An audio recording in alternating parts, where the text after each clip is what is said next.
beautiful people. I'm really excited to have you back again as part of our VIP program. This month, I'm really excited to share with you someone who I think is so inspirational in wellness. He and his partner, Laurentine, have been into wellness and have been the pioneers, and I so admire and respect them. So without further ado, I'd love to introduce you to James from Food Matters. James, Hi, say hi. Therese. Hi. How you Hi, doing? I'm awesome. Thank you. Thank you so much for being here and being part of our December VIP newsletter. And we're excited to share what you do. Do you want to share, to start with, how you became so interested in health and wellness and what caused you to be where you are now? Sure. I think, like a lot of people, chronic illness has become a part of so many families in the modern age. And, for us, my father had severe chronic fatigue syndrome, and was additionally diagnosed with depression and anxiety, which are very commonly diagnosed in Australia and the US and for many people around the world. And typically those types of illnesses are dealt with with drugs from the mainstream medical fraternity, and that's what he got. Lots and lots of medications, and his health continued to spiral, out of control. It was a really sad thing for us to watch as a family. And Laurentine and I became, as we became increasingly, you know, scared and worried about his condition, we started researching alternatives and natural alternatives. And then what became the biggest challenge for us was trying to convince him to change his diet. Speaking about changing your health or changing what you eat is almost like chatting like religion or politics around the dinner table. Oh, Uh, definitely. yeah, it's a really challenging discussion. So it sort of led to us deciding to create a film, because we thought if we could get the message to him through film, it wouldn't be us sort of saying this information. It would be coming from these experts, nutritionists, medical doctors, researchers from around the world who have this important message about using nutrition and natural therapies as opposed to a more, conventional drug-based approach. And luckily it worked. That became the Food Matters film, which was the first of the films that we've done. And just in a short period of time, he went off all these different medications, lost 25 kilos, and was back to normal after 5 years, bedridden and really offered no hope. So it was a Yeah. huge transformation for my dad and for our family, and something that really spurred our whole decision to continue with this movement and dedicate our lives to getting the message to more people. Beautiful. And you know what? We often hear that we're never a prophet within our own families. So sometimes it takes actually somebody else or doing something and having other people share. I had tumours in my spleen in 2001, James, and similar situation as such. So it's always interesting knowing what's the best thing to do, especially for loved ones. So it's great. Yeah, it's scary. Yeah, it is. Now, what I also wanted to ask you about, you mentioned Food Matters Hmm. and how that was your first film. So you do a lot in film, and you've created and published so many different things and distributed so many different movies. And I guess what I'd love to know is, do you have any stats that you would like to share that, that our listeners may not know, whether it be about chemicals in foods and additives or Uh-huh. chemicals in products and so on? I think something that really worries me, Therese, and probably the same for you, is that, the amount of chemicals just in our bodies in this day and age. And there's a Mm. study recently commissioned in the US where they tested healthy women that were pregnant, and they tested the umbilical cord blood. And I think we may have spoken about this together Hmm. before as well, but there's on average over 200 chemicals in the umbilical cord blood that they were finding in these test subjects, these women in the States. And what's alarming to me about that is that, we've seen chronic illness on the rise, we're seeing obesity and diabetes on the rise, but the toxic chemicals impact our body in such a powerful way. And it's something that's so new. I think that when you really think about where these chemicals came from, it was really all after World War II. And we all know that we Exactly. have grandparents or great grandparents that fought in that war, or that supported that war, or that, grew home gardens, to support the troops, or baked Anzac biscuits, whatever. But that's only sort of 70 years ago. And Mm. to think before that time, there was zero man-made industrial chemicals. in the planet, basically, very few. Mm. And now it's just exploded since that point in time to over 40,000 chemicals that we've put into our air, food, water, and into our skincare for that matter. Mm. And this is something that's a massive biological experiment, and we don't fully know the impact of it yet, but we're starting to see it, you know. And for me,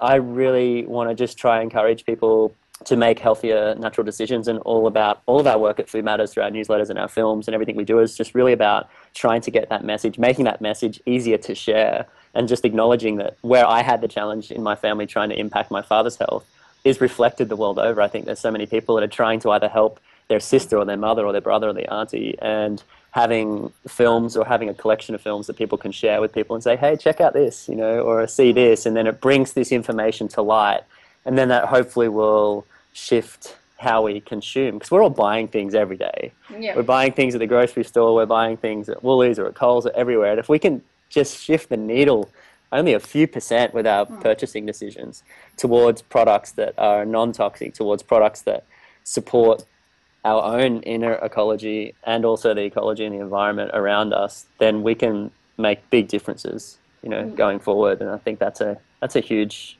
impact that collectively we can have.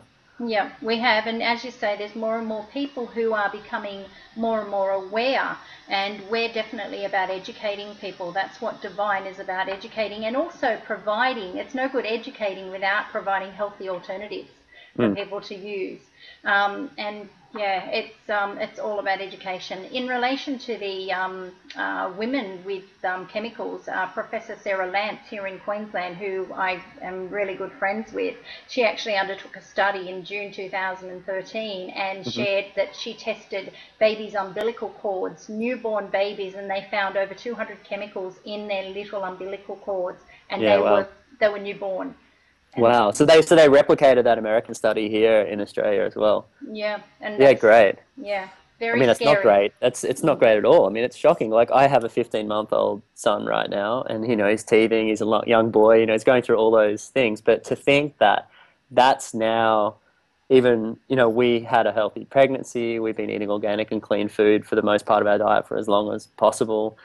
But still, it's inescapable, a lot of these toxins, and it's sad to think that that's the beginning of what the new children of our era are seeing right now.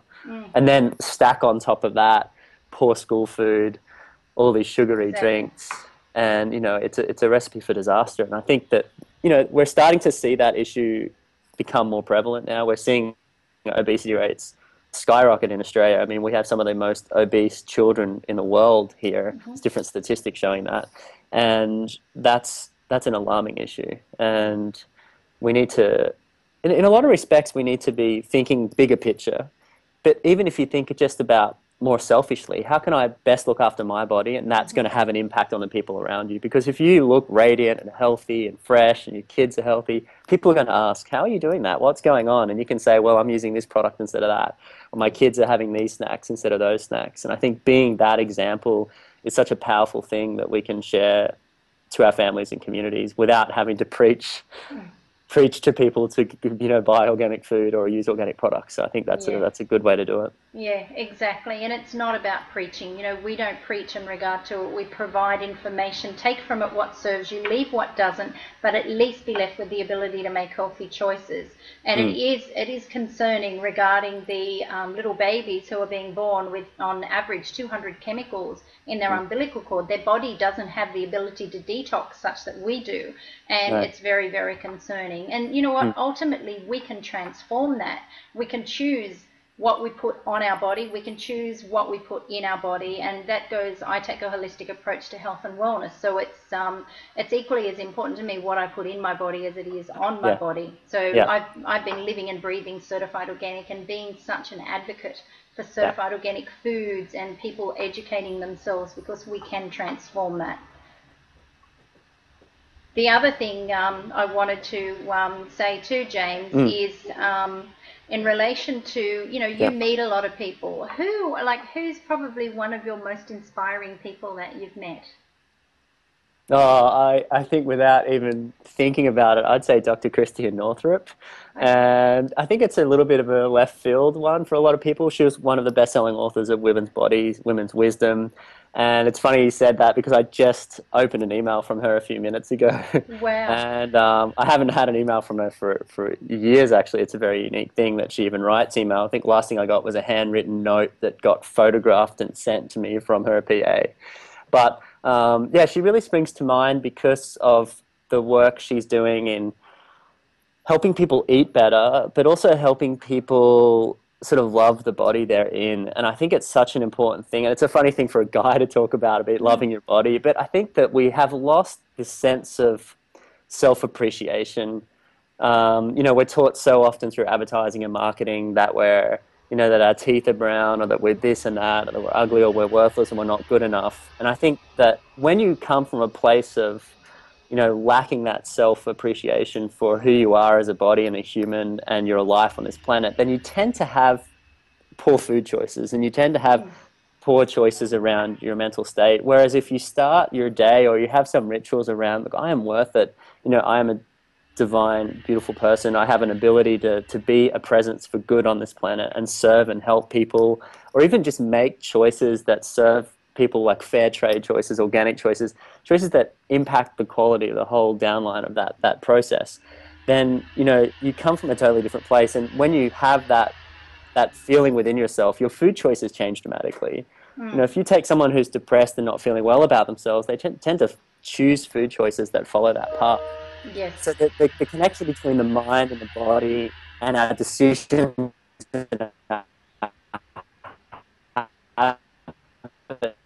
is really strong. And she's somebody that really focuses on that a lot. And she had a lot to say about that in the second film we did, Hungry for Change. And I really was just so proud and happy of that interview where she talks a lot about the concept of loving yourself and how that dials in and affects so many other parts of your life. And I think, especially for women and beauty products like like with your products, the whole beauty industry is really focused on fear and pain. And just, if you don't use this, you're going to be ugly or you're going to age. Whereas we should be coming at it the other way. Mm. It's just about how can we respect this Mm. temple or give it the best products we can possibly find. And I think that that's a totally different approach. And I think that people all over the world want a more positive approach to health and wellness, and they don't. Yeah, I don't know. She's someone who sticks out for me as a big inspiration, and I can encourage anybody to look at her work. And yeah, so that's my favorite person right Okay, beautiful. Well, that's so lovely. And I think in society, again, as I said, I take a holistic approach to health and wellness, as do all the divine team. now. And, a lot of the times we equate our self-worth to what we have, how we look, what we do. Yeah, yeah, And we should never do that. We yeah, are, as you say, divine souls, and we all have the ability to make a difference and make a massive difference to this world if we choose. And it's yeah, yeah. looking and appreciating who we are and appreciating what we have, what we don't have, and then choosing how you want your life to be. Just you mentioned about nutrition earlier, and I'm so into health and wellness. With the super green powders, I know you have a beautiful one. I actually have some, and I had it this morning. And I just want you to share a little bit about that and why you created your one in particular. Sure. I think one of the big problems that we have today is that we don't have enough time, and that's a big complaint that people have. And we all know how important getting your greens is, and juicing, and or green smoothies. Trying to get more of that green plant food into your body, because nature creates this perfect healing food and it grows in our gardens right in front of us. And the more that we can access that sun-derived plant green food, it's so healing to our bodies and to our cells. And so for a long time I've been using green drinks as sort of like a shortcut in order to get greens into my body when I haven't had the time to juice or when I've been traveling. But a lot of the time they don't taste great. And what I found doing some research around these products is that they're not all created equal. And a lot of the grass products like the barley grass or the wheatgrass or the alfalfa grass is made from just grass powder, which is dried up. And it's Mm. quite raspy on the throat. It doesn't disintegrate well into water. And so we've been working with a really great provider in the US to source these incredible grass juice powders. So they actually cold press juice the grass. Like if you're going to a juice store, you can get the wheatgrass. Mm-hmm. They cold press juice it, and then it's dried in a low temperature drying to retain all the enzymatic activity, or as much of it as possible. And then when that's put into a powder, which we have some algae with it as well, spirulina and chlorella, and also some mesquite, vanilla, and cinnamon for flavor. It's just a really soft, subtle green drink that you can have on a regular basis and when you're traveling. And, I encourage people to get that or whatever one they can get their hands on. But I really think it's a great strategy for people that are busy to be able to just quickly put some greens in water, and it just guarantees every day that you're getting a little bit of those nutrients from the plants that are just so healing. And for me, I had a lot of gut issues when I was younger. I had a lot of acid reflux issues, and it was, nothing compared to my father's illness, but I did have those problems. And this is before I knew anything about nutrition. I was taking, a medication from our family GP to suppress the acid in my stomach. Crazy. And then when I would run out of the medication, the symptoms would come straight back. And I was like, hang on, that's not very helpful. And I, doing a little bit of research on acid alkaline, quickly discovered that if I was able to alkalize my system,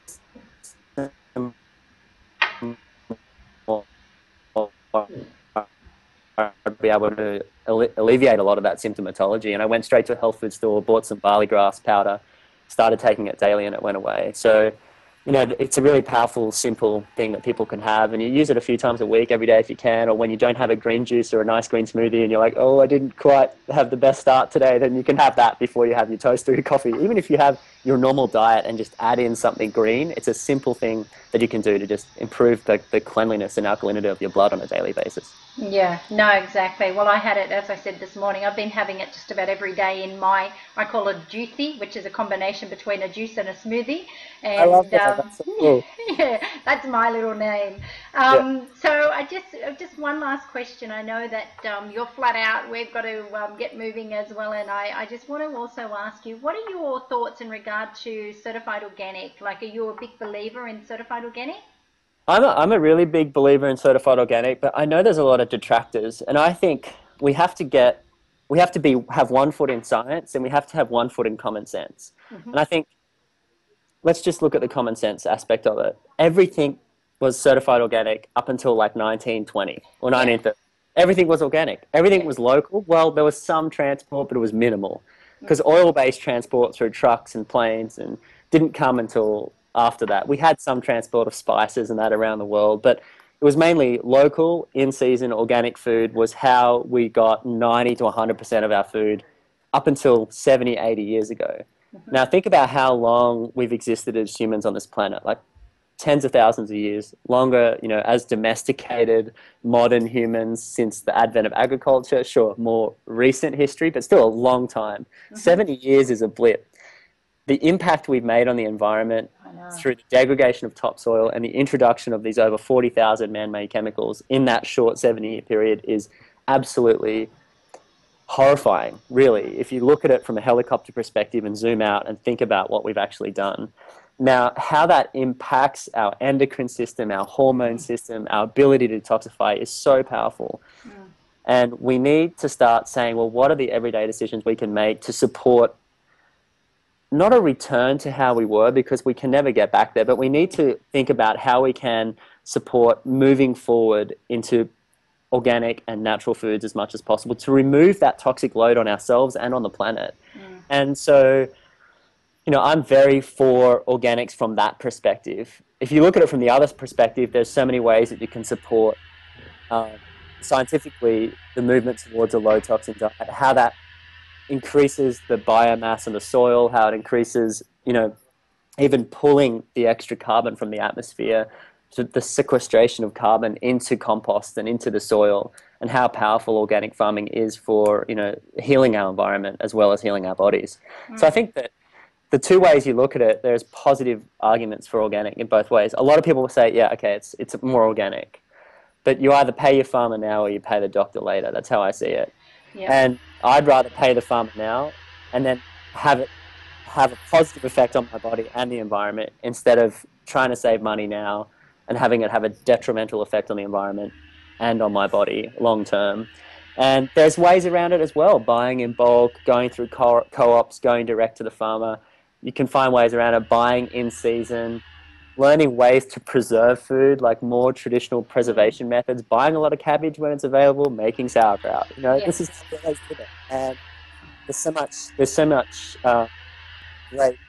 We have such a great history as humans. We've created so much great food, and in the last 70 years, we've done a pretty average job. So I think we Yeah. just need to like, fix it up a little bit and try to balance it out a little bit more. But yeah, that's my take on organics in a roundabout way.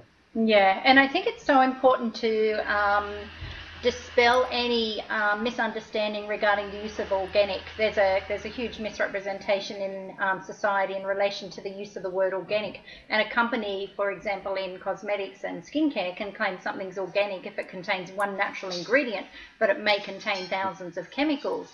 And that Yeah. has to change. And how do we bring about that change? Ultimately, I believe all change occurs from people actually voting with their dollar, as you say, pay now, save later, as such. Yeah. And it Yeah. really is Yeah. about, ultimately we have a choice. And even grow your own vegetables and fruit and vegetables when you can. And as you say, go to co-ops, that sort of thing. There's lots of alternatives. And a lot of people also don't realize that the pesticides, insecticides that have been introduced for over the last 70 odd years, as you say, they are also, when you're buying non-certified organic products and you're putting on your skin, which 65 to 70% goes into your body anyway, you're actually getting not only the chemicals, but also the pesticides, insecticides, Hmm. organophosphates, lots Hmm. of endocrine disrupting chemicals.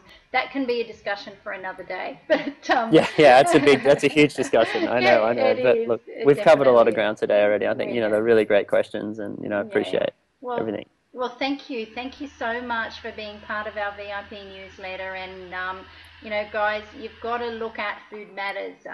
Everyone who is our database subscriber who is part of our VIP program, look at Food Matters. Look at all the other incredible Food Matters TV, which I just think is absolutely amazing. What you guys are doing is absolutely amazing. And I thank you from the bottom of my heart, James, for being part of our VIP program and for sharing your wisdom and your knowledge, and also on behalf of everyone for doing what you do. So Thanks, thank you. Therese. Thank you Thank so you. much. Great chatting with you today and keep up the fantastic work. You too. Thank you so much. Thanks. Bye. Bye-bye. Bye.